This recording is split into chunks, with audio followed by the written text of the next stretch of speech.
to the Berg podcast. Thanks for joining us today. With me today is Dan. Hey, everybody. And our guest today is Tori. Hi, guys. And today we're doing a little employee spotlight. Tori helps our organization with some marketing and some recruiting and some branding information. And so Tori, just give us the bio. Give us the elevator pitch. Who is Tori?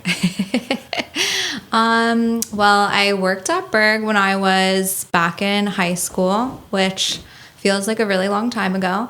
I kind of started in like the administrative support type role, and my dad was actually working at Berg at the time, which was fun to work with him. And I started with some general admin type stuff. I worked at Berg while I was in college, so I would drive back from Westchester like 2 or 3 days a week, and then took a little break because I was living in Philly, got some more job experience. At that time I had worked at a medical healthcare startup, so did lots of different things with building up the company, not even just with marketing, but also with basically building out an entire sales team.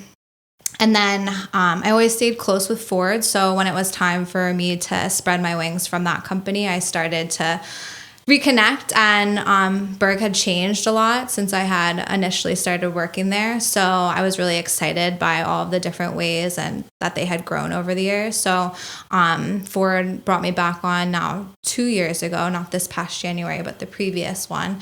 And a day in the life looks a lot of different ways. I feel like I think everyone who works at Berg is a little bit of a Swiss Army knife, which is kind of the fun part about the role. You get to do a lot of different things and support a lot of different aspects of the business. But one day I might be here out at the shop capturing a training that's going on and just capturing the employees while they're doing the training, and then utilizing those pictures to post on social media and whatnot. And then the next day I might be visiting all of our job sites and flying one of the 2 drones that we utilize to capture our jobs. So it looks a lot of different ways. So let's go back for a second. Give me a timeline. So when did you leave the first time? Because I've been here for just over 10 years, and I know we missed each other. Like just barely. Okay. Yeah. Because I know your name was in a lot of conversations as I started in the organization, but your face wasn't. Like you were not present. And so were you? Yeah, I was okay. here. I was here when Tori started, when you came back. Yeah, because it was...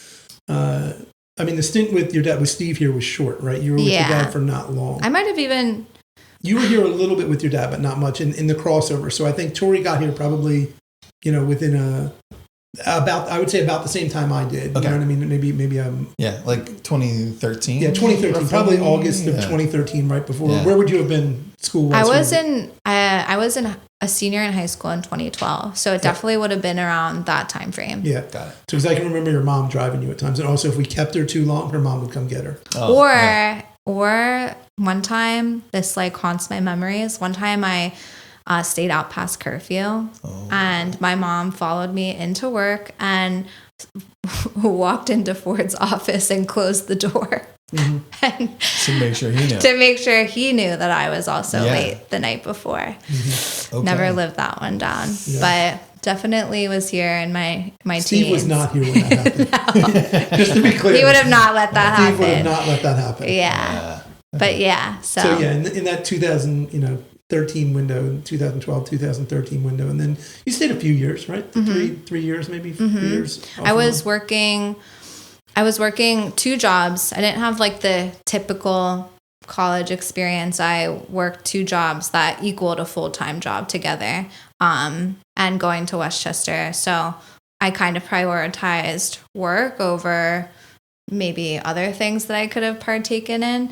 You didn't want your mom to come in and have to talk to you about the curfew again, right? I just really liked we were like, Berg was such a small, like family oriented company, in some of the same ways that we are today, but also it was just a really tight group of people, and I really enjoyed working with all of the different people that were here at that time. And I just felt like I was doing a lot of different things, even if it was just administrative type work. I felt like I was adding value, especially just because we were building a little bit at that point. Like I feel like we were starting to get on that track. So I felt like I was adding value and learning a lot of things that I didn't really have the opportunity to learn like in college. I wasn't, everyone always asks like, oh, what'd you go to school for? And I went to school for a liberal arts degree with a minor in history and art history. So I really just went to school to go to school. For the sake of it? Yeah, to sure. go to That's school. Okay. Yeah. And I felt like the skills that I was gaining outside of, the classroom were a lot more valuable here. I mean, the schools, I think it's important to like try and find focus in college, but my dad told me this when I was in college, and I have told my sons the same thing, like, find focus, like do hard work. It's okay to like, pick up something heavy every once in a while because it makes you a human being and who you are. But the piece of paper is really what gets you your job. Yeah. It doesn't have to necessarily say the right thing. It kind of helps to open certain doors. Like you wouldn't need depending on what you're trying to accomplish. Yeah. Right? Like you wouldn't need an accounting degree in order to be a CFO. Well, that's true. Yeah, it would be an unusual path potentially, But it could be done if you just some hard work, some heavy lifting. Yeah. Some would say you may not even need to know which accounting classes you took. That's true. I mean, what difference does it make? Maybe. Yeah. I think it shows too that you can like go the extra mile to like push yourself and show dedication to something.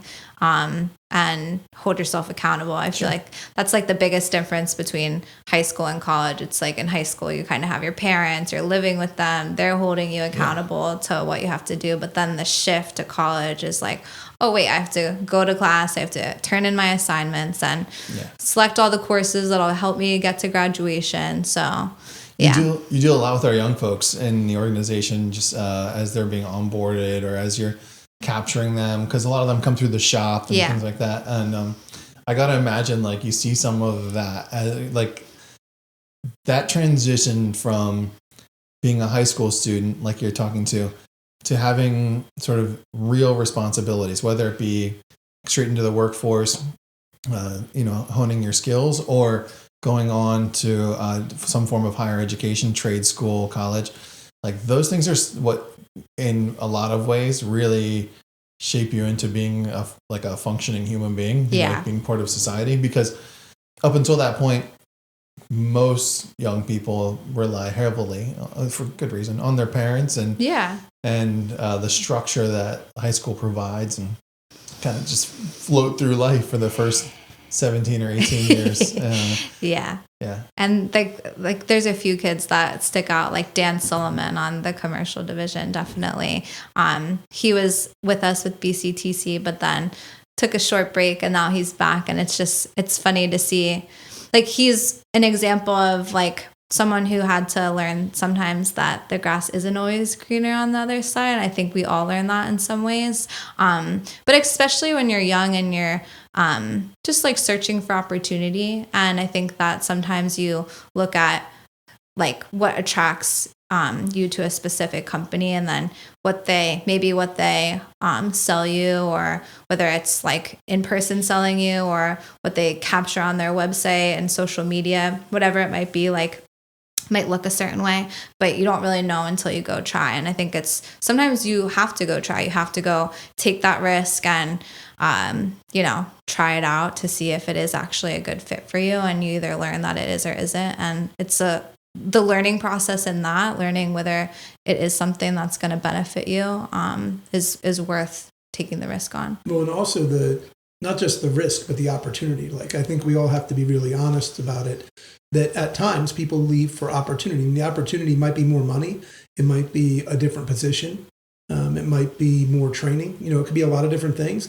And we have had people successfully leave and come back or not. Mm-hmm. And you can't get upset as a company. We can't get upset with that. If we are fortunate enough to find good young people who are driven, and then we are either not able to provide them ample training or compensation or anything else, I really don't get mad about that. It just sort of becomes part of the process, and we have had people leave and go to the union.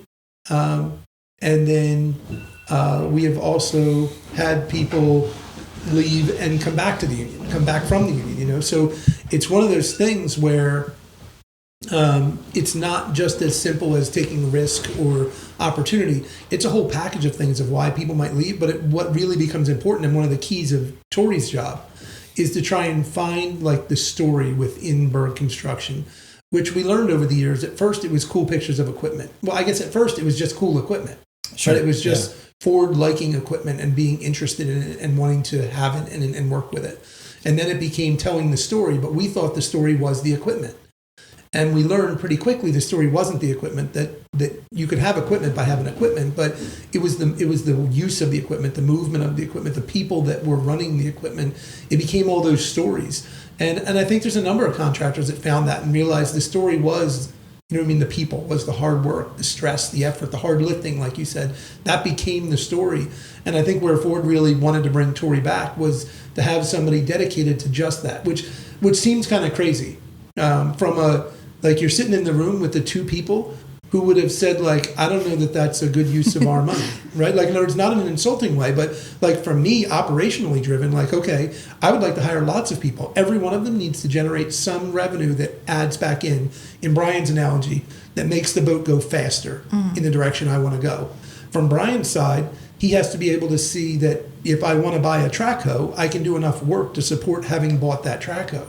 So for both of us, there's a tie to the effectiveness of a hire. And it was one of those vision things with Ford where he looks at it and says, we could do a better job of telling a story. And it wasn't easy for either of us, to accept that this was a reasonable position to take. And in classic Ford fashion, it really didn't matter whether we agreed or disagreed. We could have our input. In this one, he didn't give us a lot of input. Like, truthfully, I love Tori, but... It started with our relationship with BuildWith, truthfully, though. Right. And then, truthfully, for me, that kind of set the precedence. And by the time Tori got here, 3 or 4 years later, we were already sort of accepted that the storytelling was going to be an important component of who we were for our people's sake. Outside of the four walls, or outside of the bounds that kind of keep our group together.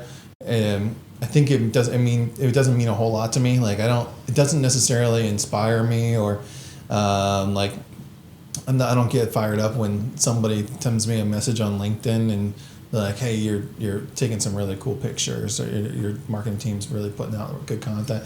Because I think that's cool for someone else to acknowledge it. But for me, like, some of the pieces that BuildWith for us did really well while they were still in sort of that exploratory phase of figuring out who they were going to be, was kind of highlighting the way that we wanted to tell our people's story. Mm-hmm. So I do agree. I think when we started that relationship, I was kind of like, what are we doing? I mean, we're gonna bring these guys in, and they're gonna tell us why our old logo doesn't make any sense, and they go through like why having the rounded edges of the BC makes it more appealing than the hard edges, and why this font communicates differently than this font, and I was like, man, I'm not creative enough to see it or to know it. But what they did really well was when they started creating the story of our people.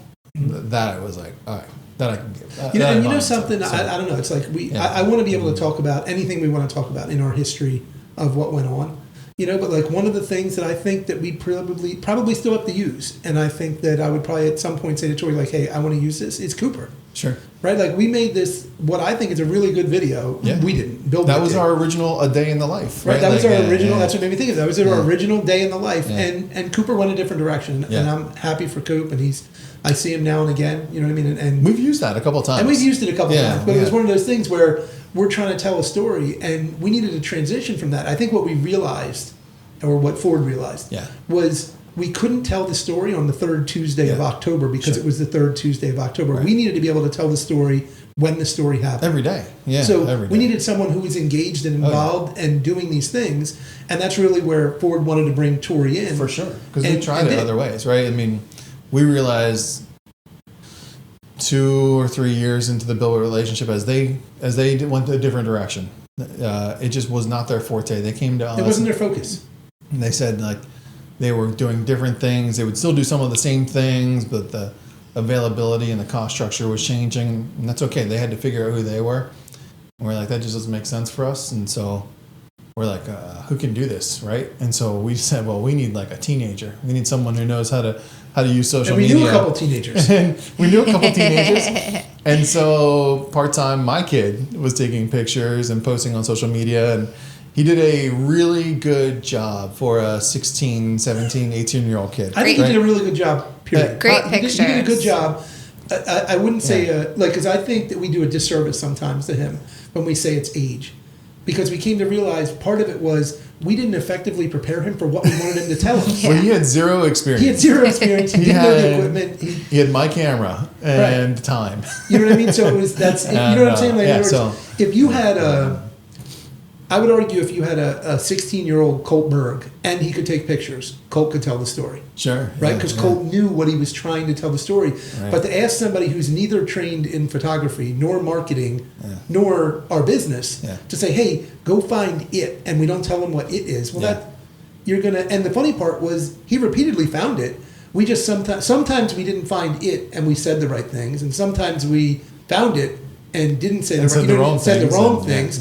And people at that point in the marketing, in the growth of social media, were so sensitive. Like, that's clearly a 63, not a 53, or that's clearly a 63, not a loader, or not a wheel loader, right? Like, okay, and on my side, I was like, give the kid a break. He took a really nice picture. What do we care? But it became a thing, and so then we're sensitive to it. And so that was my only trepidation, honestly, when we said Tori would do it. I was like, we're going to be in the same boat again. Tori doesn't know. She has a little bit more knowledge because of her dad and the history, but no, I mean, it wasn't like Steve had her in a papoose carrying her around the trenches looking at it. You know what I mean? That wasn't the way it went. Yeah, no, and I think that the transition from Aiden to Tori, I mean, significant more experience and talent in some ways.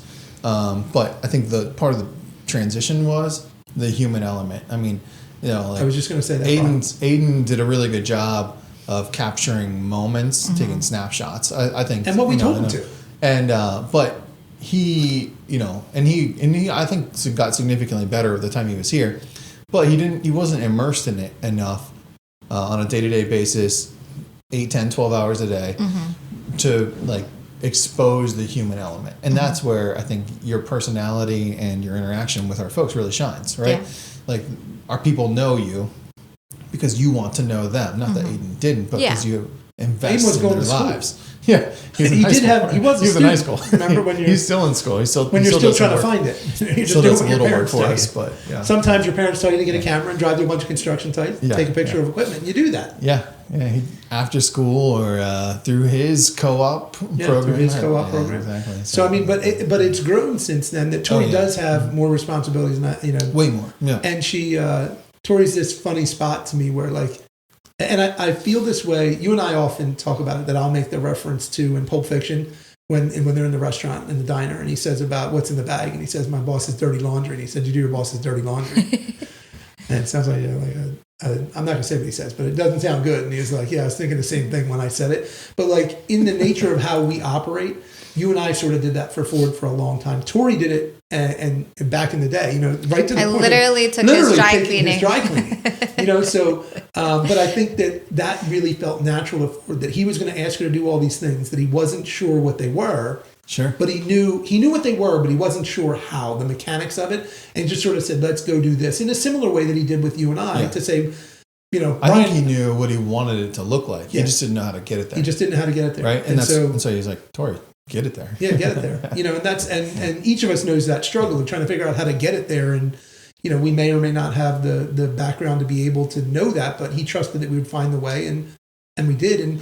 And our social media, I would argue, is as strong as it's ever been because I'm not going to sit here and tell you that Eric Jumper does not take some crazy pictures. Well, I don't think it's about the picture. But we've learned it's not about the picture. It's about the story. And Eric was never going to know our people the way that Tori now knows our people. So her picture shows something that we wouldn't have otherwise because she knows the people. She knows what it is, right? She knows what our culture is and who we want to be and what we're trying to show. And ultimately that becomes the story, because this podcast is not about outside people hearing it. it's great that we have however many listeners. Right. But we intended to reach our team, to reach our people and say like, hey, we're going to talk so that you can hear us talk because you may not see us as much as you used to. And I think in a very similar way, Tori's done that, where Tori's going to get out there and be an advocate and talk to the people and see the team and take pictures and then try and put them back to the team in newsletters and in pictures she takes and in the book that Ford puts together at the end of the year and in our social media, and do all those things in a way that it tells their story, which is really what we wanted to do, because that's the only way I think any of us solve the long-term labor problem, is if we're able to portray to the outside world what we want to be, but more importantly, portray to our team what we are great about, what we love about this work, about this team, about these people, so that they tell people. Yeah. And then that's how you're gonna get solid people. All right. There you go. Okay, so Tori. So Tori, what do you I'll let think? Tori talk. This is a Tori hype up podcast. I remember, obviously I started talking to Ford about coming back. And then I started looking at Berg's social media and I was like, oh man, we didn't even have social media when I first worked at the company. And then once I initially came back, not only looking at Berg's social media, but then looking at all of the companies that Berg kind of networks with and all of the different companies that are in our peer group.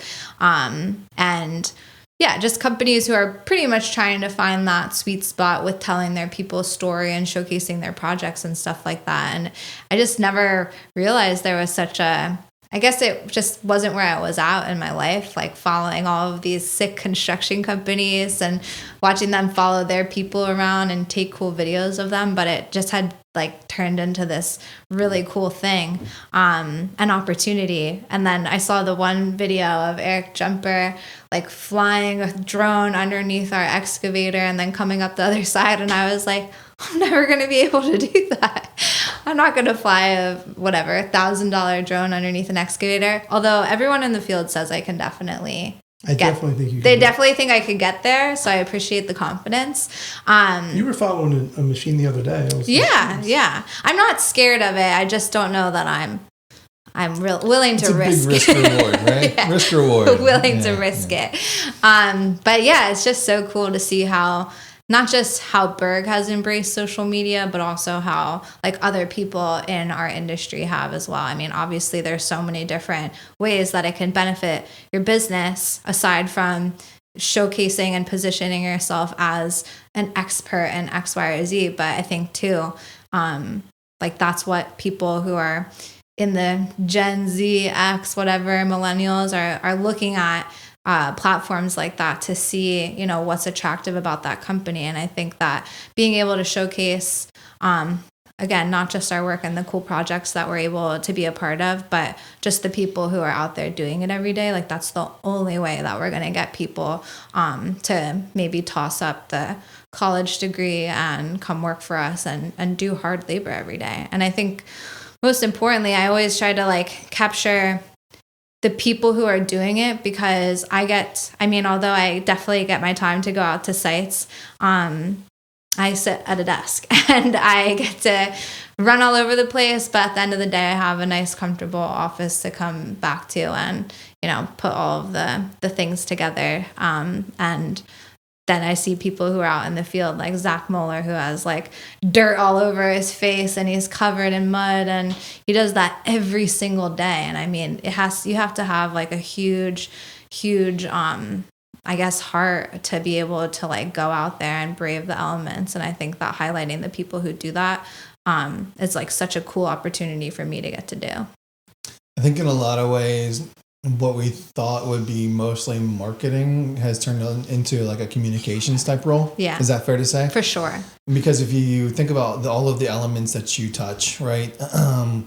And some of it is probably in the marketing realm, but our websites, our social medias, you're doing newsletters, you're helping with some of communications that are going out either to our team, sometimes publicly, helping some of the leadership team with their communications that they're sending out. I mean, it's really morphed into way more communications in my mind than marketing. And I think that I don't know if you agree or not, but kind of aligns a lot with like in its infancy where we sort of saw the message going and just like we said earlier weren't sure how to get it there. So Yeah. I think like when Ford brought you back, I don't think marketing was like the title that kind of fit under. Yeah.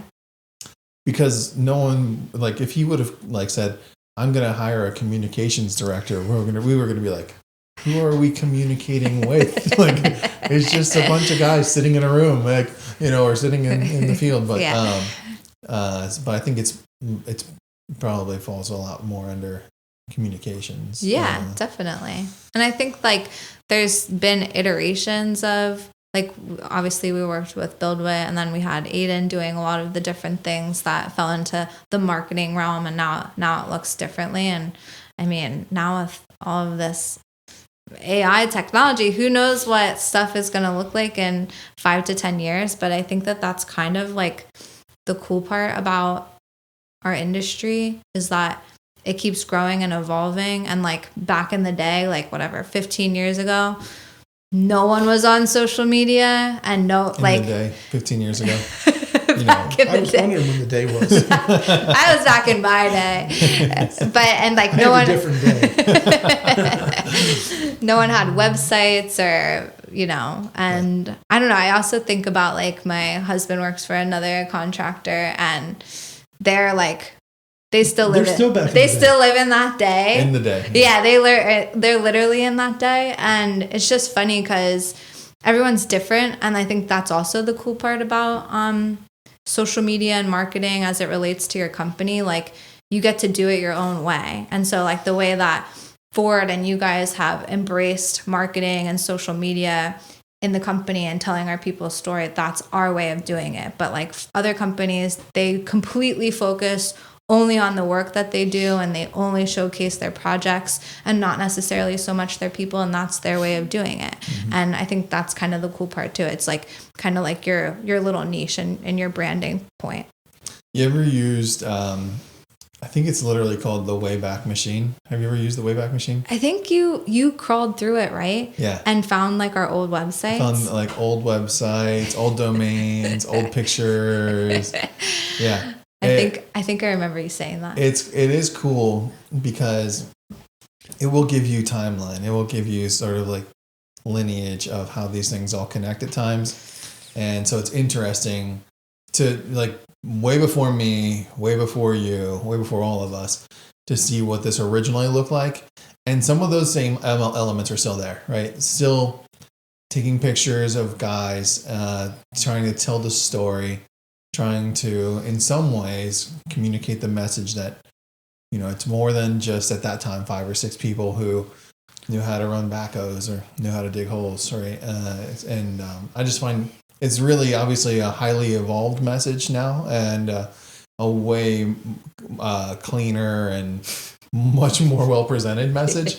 But I think that it's always been the intent, which is interesting to see, because if you only look at it from the perspective of what we've done in 2 years since you've been here, or 10, 13 years since we've been here, you're only getting a glimpse or a snapshot of what that's been. And so I think it's been a consistent effort, even though the effort is significantly more visible and infinitely more polished than it's ever been. Yeah. Yeah. So. Yeah, I remember like one of the first projects that like Aiden and I really worked on was just celebrating our 20-year anniversary last year. And I went deep into the archives of Ford's Dropbox account. And like, I think some just scary place. Not floppy disks, but USBs. And was that a 3.5 or a 5 1/4? How old are we here? Is that a floppy disk size? Yeah. Wouldn't even know. Kids, bro. But it was, I agree. I definitely saw it's like, it was so obvious how the company has changed, and like going from, just doing septic tanks to doing these huge landfill jobs. You could clearly see how much we had grown, even just capacity wise. But I think there was this like underlying, sense of self through all of the old pictures that I was finding. It felt like it was still us, but it's just like we grew up a little bit. Yeah. Yeah. A Cool. little bit. Some of us. A little bit. Some of us. A little Some of us may bit. not have. We all grew up, but We got old. yeah. I got old. I'll go that far. Yeah, fair. So, no, cool. I think that's a great snapshot into your path here at Berg, where it started, where it's going, maybe. And it's probably a good place to wrap it up. So, thanks for joining us today. Yeah, Really thanks appreciate for your time. having me. Yeah. Thanks for coming today, folks. We hope you got something from this episode, and we hope you come back for another one.